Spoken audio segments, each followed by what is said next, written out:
शुभ प्रणाम समस्त को अनेक शुभेच्छा जनाए श्री राधा चरितर आज अध्याय को आपण मान को स्वागत करुछि। अनेक मनरे प्रश्न आसुथिबो जे गोपी गीत अपेक्षा बा गोपी गीतर व्याख्या अपेक्षा एठारे भ्रमर गीतर व्याख्या कहीं करा जाउछि। गोपी गीतरे समस्त गोपी माने मिलिमिशिके गीत गाइथिले, मात्र जेहेतु यह श्री राधा चरित एठारे भ्रमर गीत केवल श्री राधा ही गायन करथिले, सेथिपाई भ्रमर गीतर व्याख्या अधिक करा जाइछि श्री राधा चरितरे।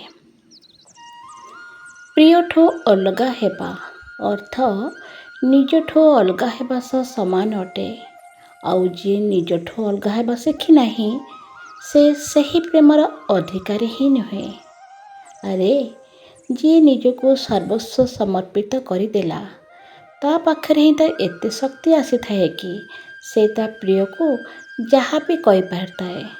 हे वज्रनाभ, प्रेमर एपरी उन्माद स्थिति रे ऋषिके बसिथिबा प्रेमी को एपरी लगी थाए कि से जेपरी किछि कहूथाए।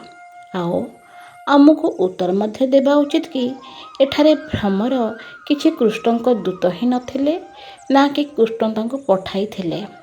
से तो पद्म फूलर पराग शोषुथिला भ्रमर, तापरे एमिति टिके उड़ी आसी बसिथिला।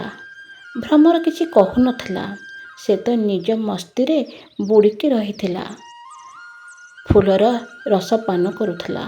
मात्र प्रेमर उन्माद स्थिति रे श्री राधा को एपरी लागिथिला जे से जेपरी तांको सहित कथा हेउछन्ती, से जेपरी तांको सब कथा किछि कहूछि।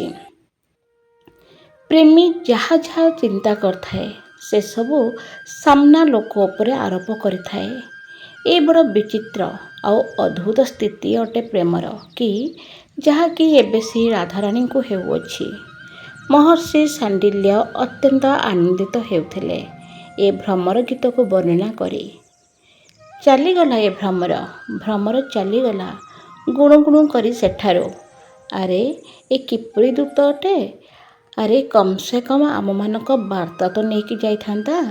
श्री राधारानी पुणी बहुत दुखी होई गले। मात्र ए कौन?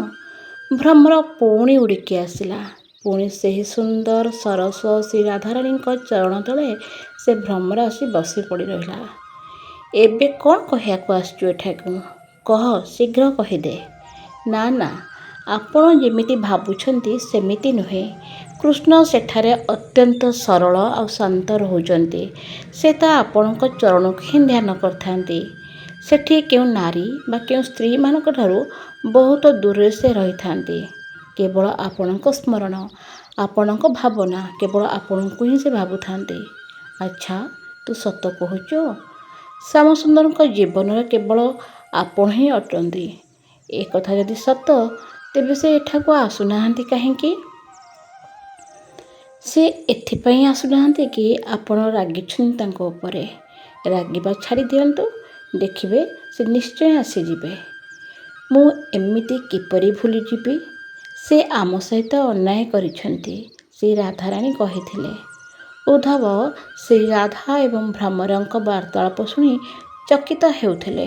उफ, केते उच्चतम स्थिति अटे श्री राधारानी प्रेम। स्मरण रख वज्रनाभ, प्रेमरे तन्मय हेबा सेही मन जहाँकि गोटे भ्रमरर गुणगुण गुंजरण गुंजरण शब्द रे निज प्रियतमक विषय रे खबर पाइबा एवं खबर पठाइबा, यह सर्वोत्तम स्थिति अटे प्रेमर। देख, गोटे प्रेम स्थिति एपरि अटे कि जेउथिरे कुहा जाइथाए कि निज प्रियतमक चिंतन कर, चर्चा कर एवं तांकर ही चर्चा शुण एवं तन्मय हो जाओ। मात्र एठारे ताहा किछि नुहे। चर्चा शुणवा निमंते केही जणे भल वक्ता दरकार होइथाए एवं किछि भल कहिबा पई भल श्रोता तो दरकार होइथाए ना। मात्र एठारे ना श्रवण ना वर्णन, ना वक्ता ना श्रोता, ना प्रवचन ना सत्संग, ना कीर्तन ना ध्यान, किछि नाही। केवल निज भितरे तन्मय अछंती श्री राधा। ସର୍ବତ୍ର ପ୍ରିୟତମ ହିଁ ପ୍ରିୟତମ। ଆକାଶରେ ସେହି, ପୃଥିବୀରେ ସେହି, ବୃକ୍ଷଲତା ପଶୁ ପକ୍ଷୀ ସବୁଥିରେ ସେ ହିଁ ସେହି। ଧନ୍ୟ ସେ ଶ୍ରୀରାଧା, ଯିଏକି ପ୍ରେମର ଶିକ୍ଷା କୃପା କରି ସମଗ୍ର ବିଶ୍ୱକୁ ପ୍ରଦାନ କରିଛନ୍ତି। ଆଗକୁ ଜାଣିବା ଆଗାମୀ ଅଧ୍ୟାୟରେ। ଧନ୍ୟବାଦ। ନମସ୍କାର।